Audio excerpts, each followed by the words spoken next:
वालेकुम। मैं हूं मोहम्मद आमिर और आप हमारा YouTube channel scholars law academy को देख रहे हैं। आज के लॉ एडमिशन टेस्ट के हवाले से ये जो दूसरी वीडियो है, इसमें मैंने आपको इंग्लिश कवर करानी है और इसके अलावा मैथ और उर्दू कवर करेंगे, क्योंकि उससे ये होगा कि वीडियो शॉर्ट रहेगी और आपका इंटरेस्ट भी बरकरार रहेगा। तो आपने इस वीडियो को एंड तक देखना है। और ये जो है ना एमसीक्यूज़ मैंने कॉन्सेप्ट बेसिस के ऊपर लगाए हैं और बड़ा ही इजी पेपर था और इंग्लिश कॉन्सेप्चुअल थी। इस इंग्लिश को वो ही अटेम्प्ट कर सकता था जो बच्चा पढ़ने वाला था, ये जिसके कॉन्सेप्ट स्ट्रॉन्ग थे। कुछ बच्चे कह रहे थे सर सिनोनिम्स तो आए हुए ही नहीं थे, तो वो क्या थे भाई? ये सारे सिनोनिम्स ही थे, एंटोनिम्स ही थे और कंडीशनल सेंटेंसेस और प्रेपोजिशन टाइप थी, लेकिन आप लोगों को पता नहीं चला जो उसने बात कही है। उसने थोड़ा सा क्रिएटिव ट्रिक्स आपके साथ खेली हैं, तो चलें हम वो डिस्कस करते हैं। इंग्लिश में पहले था कस्टम इज़ प्रीविलेंट। प्रीविलेंट, प्री का मतलब होता है बिफोर, यानी जो पहले से आ रहा हो, ठीक है। तो वाइड स्प्रेड होता है, जो चीज़ पहले से आ रही हो, एक लंबे टर्म तक चल रही हो, तो वो हर जगह तक फैल जाती है ना। तो यहाँ पे कॉमन सेंस आपने यूज़ करनी थी। प्री से आपको ये हिंट मिल रही थी, ठीक है। वाइड स्प्रेड इसका ऑप्शन था, ये डी ऑप्शन था।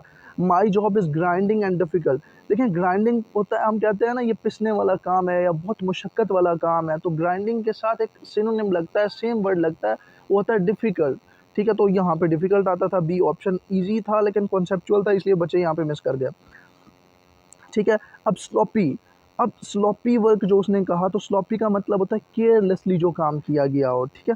तो यहाँ पे भी आपको कोई मसला नहीं था। देखिए ना, हम अगर स्लॉपी की बात करते हैं तो स्लॉपी हमने कई बार पढ़ा होता है कि फिसलने वाली, या जिस पे हम केयरलेसली चीज़ करते हैं, जो हम अपने हाथ से मतलब खुद ही जाने देते हैं कोई चीज़, तो वो उसको हम स्लॉपी के मीनिंग में लेते हैं। इफ़ यू रिकैप्चुलेट, अब ये देखें रिकैपिचुलेट, इसका मतलब री का मतलब होता है दोबारा करना, रिहर्सल, यानी कि किसी काम की प्रैक्टिस करना, तो रिपीट इसका मानी था।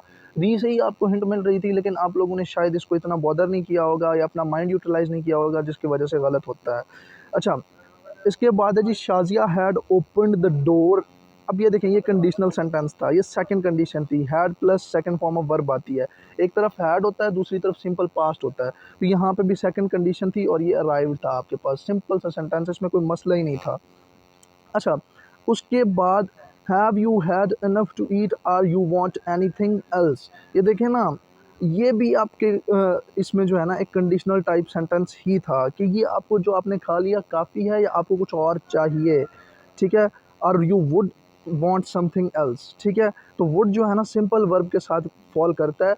वुड क्योंकि खुद सेकंड फॉर्म है, तो इसके साथ कोई और सेकंड फॉर्म आ नहीं सकती थी, ठीक है। और इसके साथ मोर अप्रोप्रिएट और सूटेबल ऑप्शन एल्स ही था। देखिए हम कहते हैं ना आपको कुछ और चाहिए, तो कुछ और चाहिए का मतलब यहाँ पे कौन सी चीज़ कन्वे कर रही थी, वो एल्स कर रहा था। I hope you excuse my dash early.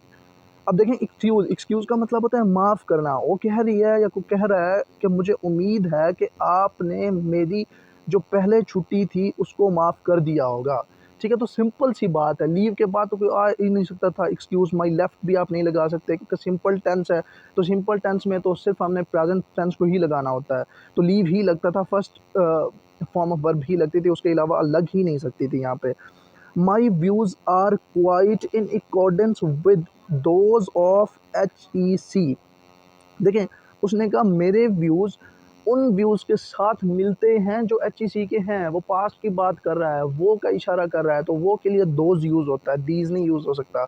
These ये के लिए यूज़ होता है, तो यहाँ पे भी फिर सिंपल सेंटेंस था। They were almost there but they were almost dead. अब देखें, दे वर यहाँ पे आपको हिंट दे रहा है पास्ट टेंस है। पास्ट टेंस में आपने second form of verb use करनी है। एक उसने लिखा हुआ था डेड के स्पेलिंग गलत लिखे हुए थे, बाकी उसने सेकंड फॉर्म कहीं यूज़ ही नहीं की हुई थी। तो वर्ब के साथ आपको हमेशा पता होना चाहिए, जिसके टेंसेस स्ट्रॉन्ग थे तो उसको पता चल गया होगा, ठीक है। बट समहाउ दे सर्वाइव्ड, ठीक है। तो बी ऑप्शन यहाँ पे डेड करेक्ट था, ठीक है। तो ये सिंपल टेंस था, इसमें कोई रॉकेट साइंस नहीं थी।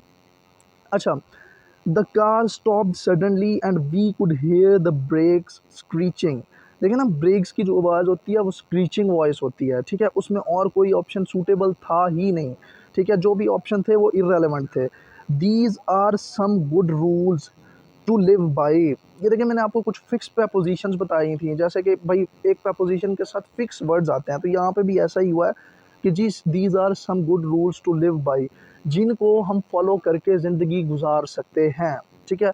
लिव के साथ बाई ही आता है। आप कभी भी गूगल पे सर्च कर लें कि जी लिव के साथ अप्रोप्रिएट प्रपोजिशन कौन सी आती है, तो आपको बाई ही मिलेगी, ठीक है। अब ये देखें, उसके बाद प्रपोजिशन ऑफ फ्रीक्वेंसी या एडवर्ब ऑफ फ्रीक्वेंसी भी 13वें को आप कह सकते हैं, ठीक है। उसने कहा जी आई डैश हेट ट्रैवलिंग। देखें, कोई बात आपको सेंटेंस खुद हिंट दे रहा है, आई हेट ट्रैवलिंग। या तो वो बहुत ज़्यादा हेट करेगा, क्योंकि हेट जो चीज़ हम करते हैं वो हम दरमियाने दर्जे की तो करते नहीं हैं। या तो इंसान की खसलत है कि वो किसी चीज़ से प्यार करता है, ठीक है। अगर नहीं करता तो वो उसको हेट करता है, ये दरमियानी रास्ता कोई होता ही नहीं है। तो ये फ्रीक्वेंटली एडवर्ब ऑफ फ्रीक्वेंसी आया हुआ है कि I really hate travelling by air, कि मुझे बाई एयर पसंद करना, ट्रैवल करना बहुत नापसंद है। ये शदीद नफ़रत है जो हम बात करते हैं, ठीक है। अब ये है do you need to go now. Do you need go now, ये आपको किसी सेंस में जो है ना एक सेंसलेस टेंस लग रहा है, तो ये सेंस ही इसका गलत है, इसलिए ये नहीं हो सकता। नीड टू गो नाउ कि आपको अब जाने की ज़रूरत है, उसके अलावा कोई ऑप्शन ही सूटेबल नहीं था। आप सूटेबल करके देखें उनको, वो आएंगे ही नहीं। तो यहाँ पे भी सारी ट्रिक यूज़ हो रही थी। तो सिर्फ क्या है कि इंग्लिश का पोर्शन मुश्किल नहीं था, ट्रिकी था, कि जिस बच्चे को दिमाग यूटिलाइज़ करना आता था या कॉन्सेप्ट यूटिलाइज़ करना आते थे, उसको कोई मसला नहीं हुआ। अब आगे से 15वां सेंटेंस फिर से कंडीशनल सेंटेंस है। If we dash early we would reach in time, if we start early. ये देखें ना, मैंने आपको बताया था, एक तरफ से सिंपल होगा, दूसरी तरफ से would plus first form of verb होगी। ये भी कंडीशनल सेंटेंसेस में है, 4 से 5 जो कंडीशनल सेंटेंसेस आते हैं। एक मिक्स टाइप है, एक ज़ीरो कंडीशन है, एक फर्स्ट कंडीशन है, एक सेकंड, एक थर्ड। तो इस तरह से आता था, ठीक है। इसमें कोई मसला ही नहीं था आपके लिए। इसका जो ऑप्शन है वो स्टार्ट है, ए ऑप्शन ठीक है। ही गॉट एंग्री। अब ये देखें, ये पास्ट टेंस था, तो इसमें हमारे पास सेंस ही नहीं बनती कोई और ऑप्शन लगाएं। लीव की सेकंड फॉर्म क्या होती है? पास्ट टेंस में हमने हमेशा बात की है सेकंड टेंस लगता है। लीव की सेकंड फॉर्म क्या है? लेफ्ट है। तो पास्ट टेंस की हमने सेकंड फॉर्म लगा दी, he got angry and left without eating anything, ठीक है। ये लेफ्ट आता था, यहाँ पे पास्ट टेंस लगता था। अच्छा, उसके बाद है शी वॉज फ्लैम्बॉयंटली ड्रेस्ड। फ्लैम्बॉयंट होता है कलरफुली ड्रेस्ड, कि बहुत अच्छा ड्रेस पहना हुआ हो। लेकिन इसका हमने अपोजिट सेलेक्ट करना था फ्लैम्बॉयंट का। वो उसने पूरा सेंटेंस दे के आपको कंफ्यूज कर दिया। वो सेंटेंस पे आपने तवज्जो नहीं देनी थी, ऊपर की स्टेटमेंट पढ़ी होती ना आपने, तो उसने सिंपली आपको कहा है कि आप इसमें से सिर्फ हमें जो है ना, जो अंडरलाइन या कैपिटल में वर्ड लिखा हुआ है उसका एंटोनिम बताएं, बाकी आप किसी चीज़ की तरफ ध्यान ना दें। यहाँ पे कुछ बच्चों ने ओवर क्रिएटिवनेस करने की कोशिश की होगी, जिस वजह से उनका गलत हुआ होगा, ठीक है। शी वॉज फ्लैम्बॉयंटली ड्रेस्ड, इसका आता है डल। फ्लैम्बॉयंट का एंटोनिम होता है डल, ठीक है। विकेशियस पर्सन, उसका उसका है केयरफुल, इसका उलट केयरफुल आता है, ठीक है। स्टेट ऑफ एडवर्सिटी, एडवर्स होता है जो नाखुशी की हालत या गम की हालत हो, तो गम का उलट हैप्पी होता है, ठीक है। If you ridicule someone, ridiculous किसी की मजाक उड़ाना, किसी को मुज़हिका खेज़ नज़रों से देखना, तंजिया निगाहों से देखना या तंज करना। तंज का उलट क्या हो सकता है? अप्रिशिएट हो सकता है। तो बी ऑप्शन इसका करेक्ट था, ठीक है। तो ये चीज़ थी आपके पास सिंपल। आगे मैथ देखें तो आपको बिल्कुल ये बहुत ईजी था, ठीक है। A car owner earns profit. अब उसने 5 लाख या जो भी प्राइस दी हुई थी, आपने क्या करना था? जो प्राइस दी हुई थी मल्टीप्लाइड बाय 30 ओवर 100 करना था। जब आप इसको सिंप्लीफाई करते तो जो 100 के नीचे से 2 ज़ीरोज़ हैं, वो 5 लाख की 2 ज़ीरोज़ से कैंसिल हो जाती, तो बाकी आता था आपके पास फिर 50 या 5000। 5000 को जब आप 30 से मल्टीप्लाई करते हैं तो 1,50,000 आपके पास ऑप्शन आ जाता है और बी ऑप्शन आता है। ये सिंपल सा क्वेश्चन था, बिल्कुल इसमें कोई मुश्किल ही नहीं थी। अब देखें, मैंने एंगल्स का भी सारे स्टूडेंट्स को बताया था। सप्लीमेंट एंगल ऑफ 123, हमें पता है जब ट्राइंगल के एंगल्स की सम की बात करते हैं या दो कोई भी एंगल हो उनमें सम होता है 180 डिग्री का। तो सप्लीमेंट्री एंगल हमेशा, सप्लीमेंट्री नाम से ज़ाहिर है, ऐसा एंगल जिसका टोटल सम 180 डिग्री हो। तो 180 डिग्री में से 123 डिग्री तो गिवन है, तो हमने क्या करना है? 180 minus 123 degree is equal to 57 degree. अब देखें, आपको फिर आगे से length of each side of square given थी, वो 6 फीट थी आपके पास। तो एरिया ऑफ स्क्वायर क्या था? उसने आपसे पूछा एरिया ऑफ स्क्वायर लेंथ का स्क्वायर होता है, तो 6 का अगर स्क्वायर लेते हैं तो आपको 36 स्क्वायर किलोमीटर या जो भी स्क्वायर फीट था वो आंसर आ जाता आपका। अब अनवर के पास 1,67,000 उसके अकाउंट में थे, तो अब उसके ऊपर ज़कात कितनी लगती है? साल में आपको पता है 2.5% डिडक्शन ज़कात की होती है। तो हमने क्या करना था इसको? 2.5% इज़ इक्वल टू 2.5 ओवर 100।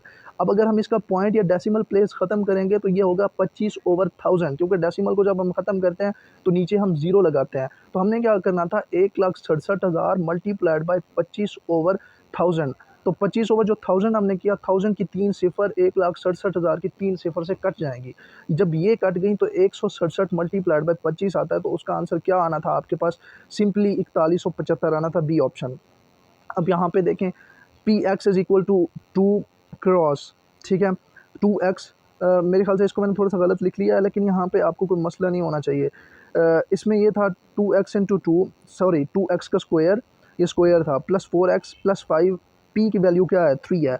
अब देखें 2x का स्क्वायर, 3 पुट करें x की जगह पे वैल्यू, क्योंकि आपको जो है ना उसने p की वैल्यू या x की वैल्यू आपको गिवन दे दी है, ठीक है, सॉरी x की वैल्यू यहाँ पे गिवन हो गया, ठीक है। तो आप 3 का जब स्क्वायर करते हैं प्लस 4x है, तो इसको आप जब x की जगह पे 3 पुट करते हैं, जब इनको आप सिंप्लीफाई करते हैं तो आपके पास 44 आंसर आ जाता है, ठीक है, इसमें कोई भी मसला नहीं था।